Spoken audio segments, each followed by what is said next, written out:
잘 참고 인내하고 배려해서 관계를 잘 유지하는 사람이 되게 성숙한 사람이라고 생각을 했거든요. 근데 그게 정말 우리가 크게 착각하는 거야. 어차. 안녕하세요 여러분. Hi guys, welcome back to my channel. 오늘은 제가 외출이 있어서 나갈 준비를 해야 되는데 나갈 준비를 하면서 무슨 내용으로 여러분이랑 얘기를 하면 재밌을까 고민을 하다가 제가 나이를 먹으면서 좀 내려놓게 된 습관들, 생각들을 좀 나눠볼까 합니다. 재밌겠죠? 일단 말을 많이 하면 목이 마르잖아요. 그래서 오늘의 음료, 말차를 만들어 왔습니다. 그럼 한번 시작해볼게요. 일단 요 아이 패치 먼저 떼주고 머리를 좀 찝고 시작해야 되지 않을까 싶어. 그죠? 여러분들은 좀 그런 게 있어요? 꼭 그래야 된다고 좀 당연히 믿어왔던 것들 있잖아요. 예를 들면 뭐 좋은 사람이 되기 위해서 아니면 좋은 삶을 살려면 꼭 이렇게 해야 된다. 뭔가 디폴트로 우리가 믿고 있는 것들? 저는 있었거든요. 근데 이제 돌이켜보고 좀 나이를 먹으면서 꼭 그렇게 생각하지 않아도 됐구나 라는 생각이 드는 것들이 좀 많더라고요. 근데 이것저것 적어 내려가다 보니까 20몇 개가 되는 거예요. 근데 20몇 개를 다 얘기하면 여러분들이 얼마나 질리겠어 나한테.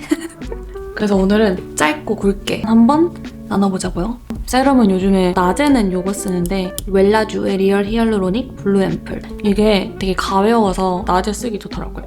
오늘 선크림은 라운드랩 자작나무 수분 톤업 선크림 발라줄게요. 일단 첫 번째. 이것도 얘기하면 눈물겨운데 내 선택을 타인에게 이해시키려는 습관을 버렸습니다. 저는 예전부터 제 선택이나 입장을 사람들한테 과할 정도로 설명을 많이 했어요. 내가 뭘 하나 결정했다 하면은 왜 그런 생각을 했는지 그 생각이 왜 합리적인지 처음부터 끝까지 다 설명을 하는 거예요. 근데 돌이켜보면 단순히 제 생각을 공유하고 싶었다기보단 오해받고 싶지 않았던 것 같아요.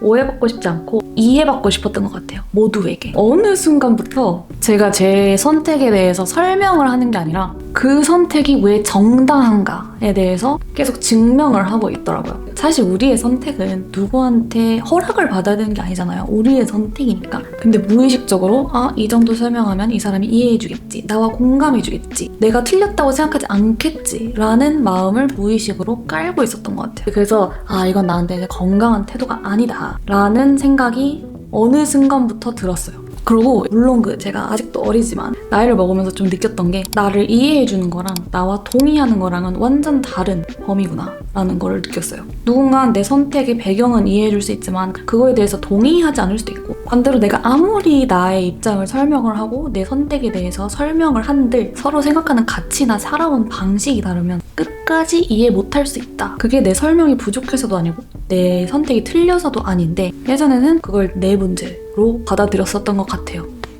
어린 마음에. 어렸어. 물론 내 선택이 남에게 뭔가 피해를 끼치는 거다. 그런 완전 다른 이야기지만 그렇지 않은 그냥 개인적인 선택까지 남들에게 납득시킬 필요가 없다. 결국 중요한 건 타인의 이해를 얻는 것보다 내가 왜 이런 선택을 했고 그거에 대해 내 자신이 책임질 수 있는지에 포커스를 두는 게 훨씬 더 건강하더라. 다음. 목말라. 자, 그럼 두 번째. 블러셔는 레어뷰티 호프 색상. 제 애정템 중 하나입니다. 이것도 살짝 비슷한 맥락인데 좀 달라요. 상대방의 감정을 내 책임이라고 생각하는 버릇. 특히 이 F들이 공감할 거야. 저는 고등학교 때부터 진짜 쭉 MBTI가 F였거든요. 많이 T 쪽으로 넘어오긴 했는데 아직도 F예요. 그래서 이제 장점이자 단점이 상대방의 감정 변화에 되게 예민해요. 그래서 누구랑 같이 있을 때 누가 만약에 말투가 조금이라도 바뀌었다, 분위기가 조금이라도 바뀌었다 싶으면 내가 뭐 잘못했나? 내가 기분 나쁘게 할 만한 행동을 했나? 이런 거에 되게 좀 집착을 하는 스타일이었어요. 이렇게 얘기하니까 나 되게 남 신경을 많이 썼다. 그죠?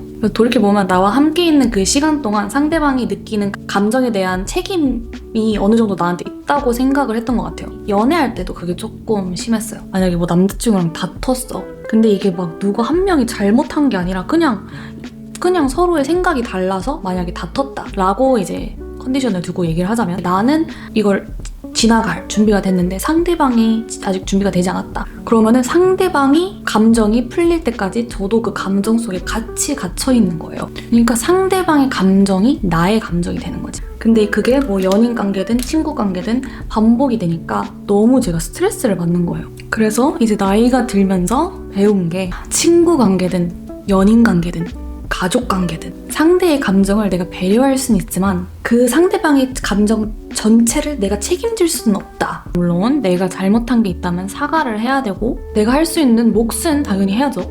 특히 people pleaser 있죠. 상대방을 만족시키고 싶어 하고 남의 감정이 되게 중요한 사람들, 저 같은 사람들, 그런 사람들은 그 내 책임의 마지노선을 정하는 게 되게 중요하다. 내가 할 수 있는 만큼은 진심으로 하되 그 이후의 감정은 상대의 몫이다. 이게 되게 어떻게 보면 쉬운 논리 같은데 잘 안 되더라고요. 근데 그 선을 좀 구분을 하고 나니까 타인의 감정에 내가 끌려다니지 않아. 그래서 그거 되게 중요하더라. 요 스프레이 진짜 좋아요.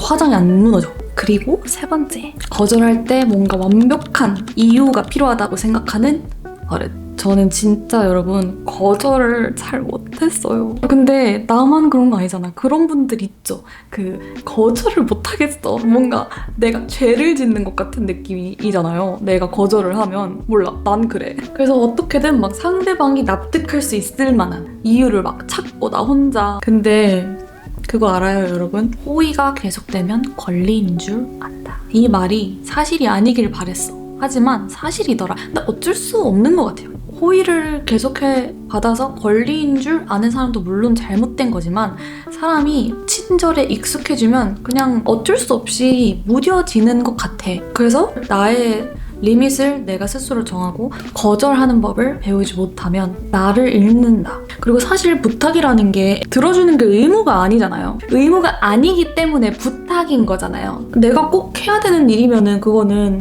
부탁이 아니겠지. 부탁을 한다는 건 결국에 이걸 해줄 수 있니? 라고 물어보는 거고 그거를 해줄 수 있는지 없는지는 결정권은 나한테 있는 거지 전혀 부탁을 거절하는 거에 대해서 내가 미안할 필요는 없다. 물론 거절하는 방식에는 예의가 당연히 필요하지만 단순히 누군가의 부탁을 받아들이지 않았다는 이유로 내가 나쁜 사람이 되는 거라면 그 사람이 나쁜 사람인 거야.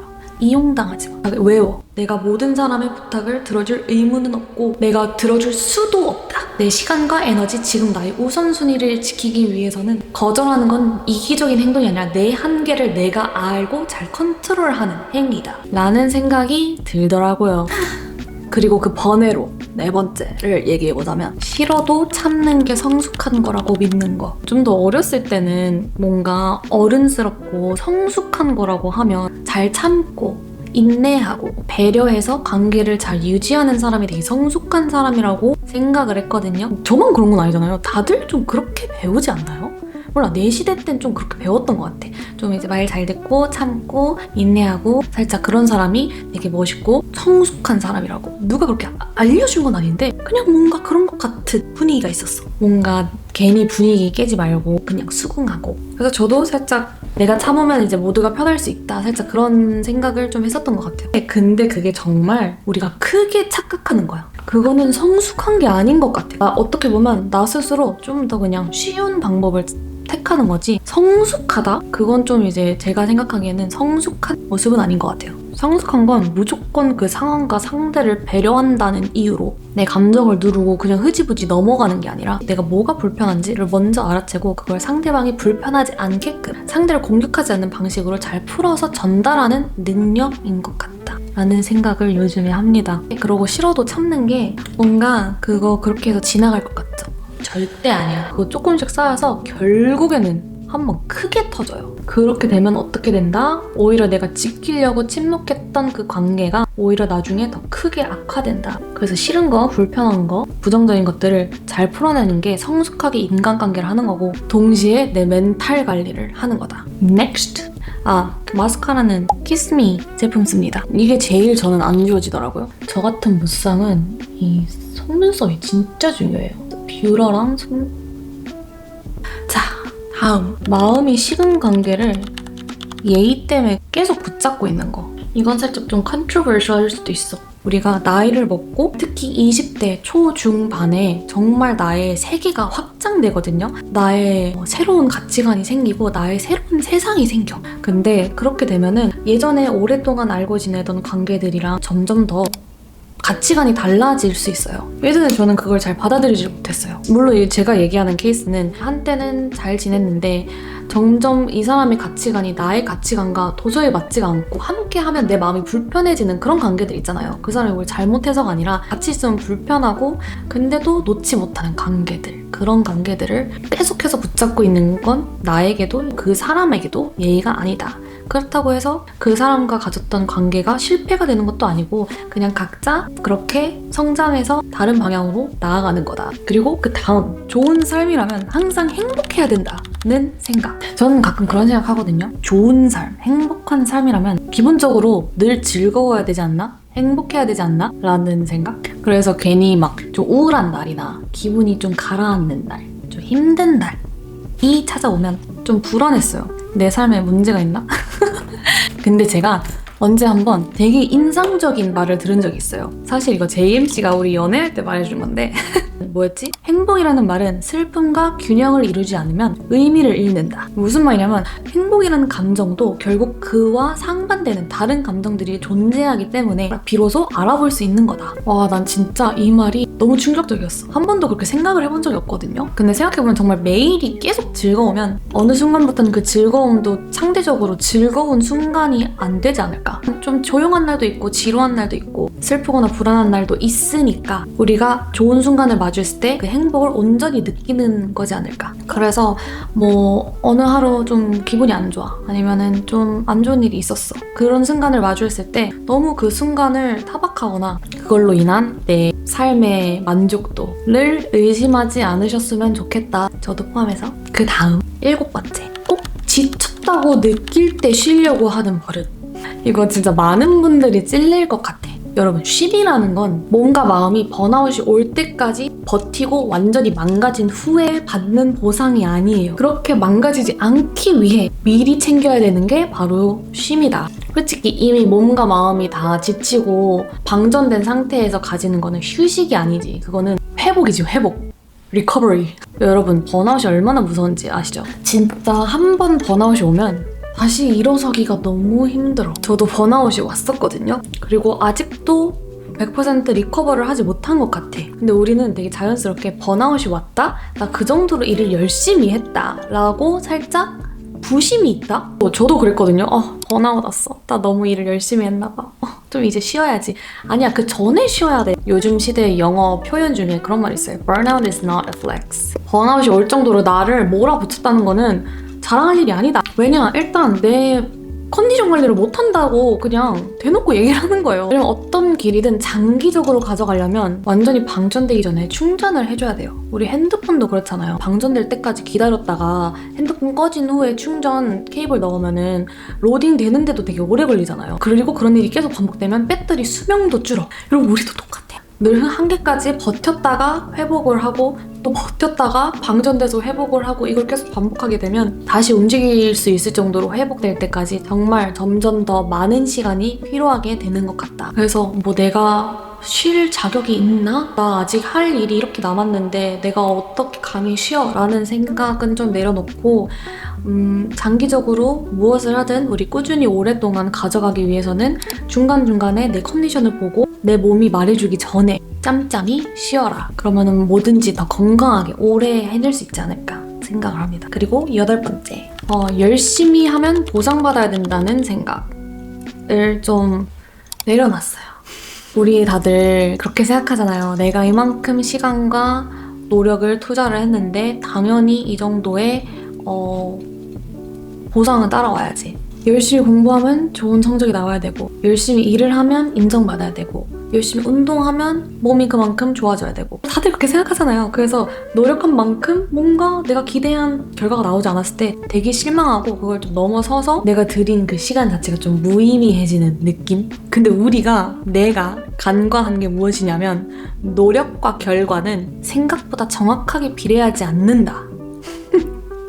좀 슬퍼. 근데 슬퍼할 이유가 없는 게 반대로도 적용이 돼요. 가끔씩 그렇게 노력하지 않았는데 결과가 좋을 때도 있거든. 왜냐면 노력은 오직 우리한테 달린 거지만 결과는 거기에 너무나도 많은 영향을 주는 외부 컨디션들이 있어요. 물론 열심히 하면 좋은 결과를 만들어낼 확률이 훨씬 더 높아지긴 하지만 노력한다고 해서 항상 그만큼의 결과가 보장되는 건 아니다. 근데 결과만 보고 결과에만 집착을 하게 되면 피폐해지는 것 같아요, 사람이. 왜 나는 이만큼 노력했는데 안 되지? 왜 나는 이만큼 했는데 이 결과가 안 나오지? 그렇게 하면 내 과정이 너무 괴로워진다. 제가 특히 이 인스타, 유튜브 일을 하면서 정말 많이 느꼈어요. 내가 오로지 할 수 있는 건 열심히 컨텐츠를 만들고 어떻게 하면 더 재밌는 컨텐츠, 좋은 컨텐츠를 만들까? 어떻게 하면 사람들과 소통을 더 열심히 할까에 대한 나의 노력은 할 수 있지만 그 외부의 반응들, 사람들이 그걸 어떻게 받아들이는지는 내 몫이 아닌 거예요.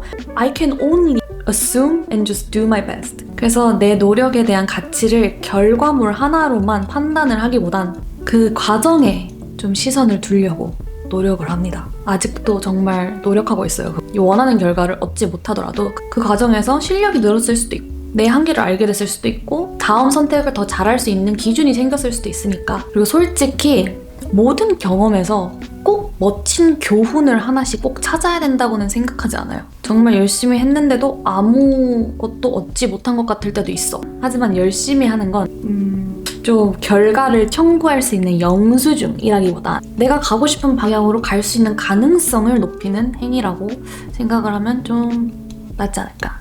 그리고 마지막으로 슬프면 빨리 괜찮아져야 된다는 생각을 버렸습니다. 저 예전엔 슬프면 빨리 회복하려고 했거든요. 뭔가 슬픈 감정은 좋지 않은 감정이라고 생각했어. 근데 슬픔도 다른 감정들과 마찬가지로 소화해내야 되는 시간이 필요한 감정인 것 같아요. 아무리 빨리 막 괜찮아지려고 그냥 괜찮은 척하고 아직 다 나의 준비가 되지 않았는데 빨리 먼저 그냥 move on 하려고 하다 보면 체해. 그래서 슬플 때는 그냥 그 슬픔에 풍덩 빠져보는 것도 나쁘지 않다. 충분히 나의 슬픔을 내가 스스로 느끼고 그 순간들을 소화해내면 오히려 슬픔이 지나갔을 때 정말로 깔끔하게 지나가거든요. 근데 오히려 그거를 외면하고 빨리 치워버리고 괜찮지 않은데 괜찮은 척하면 뭔가 그 슬픔이 계속 남아있어. 그래서 저는 예를 들면 이별을 맞이했을 때도 그 슬픔을 외면하고 막 빨리 다른 사람 만나고 이러기보단 충분히 그 감정을 흡수를 하고 소화를 시키는 걸 추천을 해요. 왜냐면 그렇게 지나가면 그 슬픔의 감정이 되게 깔끔하게 정리가 되더라고요. 저는 이유 없이 좀 슬프거나 할 때 억지로 막 행복한 거를 하려고 하기보단 슬픈 영화 보고 있어 펑펑 울고 막 그래요. 그러면 뭔가 시원해져. 그 감정을 충분히 느끼고 나면 뭔가 개운해지는 느낌? 그래서 슬픔이라는 감정을 너무 두려워하지 말고 다른 감정들과 마찬가지로 소화할 시간을 주고 충분히 느끼는 것도 나를 알아가고 나의 감정을 이해하는데 좀 중요한 것 같다 라는 생각을 합니다. 다 했어요, 여러분. 자, 오늘 영상 좀 많이 길었죠? 사실 오늘 얘기한 것들은 저도 누군가의 말을 듣고 바로 깨달았다기보단 직접 겪고 부딪히는 과정에서 맨땅에 헤딩하면서 하나씩 배웠던 것들이거든요. 그래서 사실 이런 것들은 제가 아무리 이렇게 막 말을 해줘도 사실 각자의 삶에서 직접 경험해보고 직접 부딪히면서 나만의 기준들이 만들어 가지는 게 제일 중요하다고 생각을 하거든요. 근데 그래도 제가 이제 먼저 제가 겪은 것들, 제가 배운 것들을 얘기를 나눔으로써 여러분만의 정답까지는 아니더라도 아, 이렇게 생각할 수도 있구나 하는 작은 인사이트가 되어줬으면 좋겠는 바람입니다. 물론 오늘 이야기한 것들이 저도 완벽하게 내려놓은 감정들은 아니지만 저도 저의 이너 피스를 아직도 찾아 헤매고 있거든요. 하지만 저도 이런 생각을 계속하면서 익숙한 생각들로 돌아가려고 할 때 좀 다시 알아채고 내려놓는 연습을 하고 있습니다. 인생 너무 어려워. 여러분도 혹시 요즘에 나의 삶의 질을 높이기 위해 내려놓으려고 하는 습관?